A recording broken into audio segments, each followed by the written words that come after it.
ડીસામાં મિત્રતા અને વિશ્વાસઘાતનો એક કિસ્સો સામે આવ્યો છે, જેમાં અદાલતે કડક વલણ અપનાવતા એક વેપારીને સજા ફટકારી છે. ડીસામાં નાગરાજ સિલેક્શન નામની દુકાન ચલાવતા વેપારી રમેશભાઈ દોશીએ લો કોલેજના પ્રોફેસર ચેતનાબેન ઠક્કર પાસેથી જાન્યુઆરી 2021માં પોતાના અંગત કામ માટે રૂપિયા 3 લાખ હાથ ઉછીના લીધા હતા.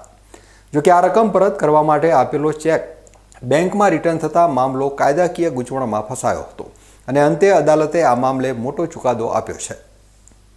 વેપારીએ રકમ પરત કરવા માટે જે ચેક આપ્યો હતો તે બેંક મર્જ થવાના કારણે પરત આવ્યો હતો. વેપારીએ કોર્ટમાં એવી દલીલ કરી હતી કે બેંક મર્જ થઈ હોવાથી ચેક ઇનવેલિડ ગણાય, પરંતુ ફરિયાદીના વકીલ કે.આર. જોશીની ધારદાર રજૂઆતો અને બેંક મેનેજરની જુબાનીએ વેપારીની આ દલીલને ટકવા દીધી ન હતી. કોર્ટે માન્યું કે બેંક બદલાવવાથી દેવું ખત્મ થઈ જતું નથી. આ દલીલોને ગ્રાહ્ય રાખીને ડીસાના એડિશનલ ચીફ જ્યુડિશિયલ મેજિસ્ટ્રેટે આરોપી રમેશભાઈ દોશીને કસૂરવાર ઠેરવી 1 વર્ષની સાદી કેદની સજા ફટકારી છે. આ ચુકાદો એવા લોકો માટે લાલબત્તી સમાન છે જેઓ બેન્કિંગ પ્રક્રિયામાં આવતા ટેકનિકલ ફેરફારોનું બહાનું બનાવી નાણાકીય જવાબદારીમાંથી છટકવાનો પ્રયાસ કરે છે.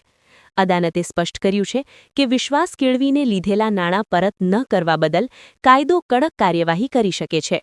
હાલમાં આ ચુકાવા બાદ ડીસાના વેપારી આલમમાં પણ આ કિસ્સો ચર્ચાનો વિષય બન્યો છે.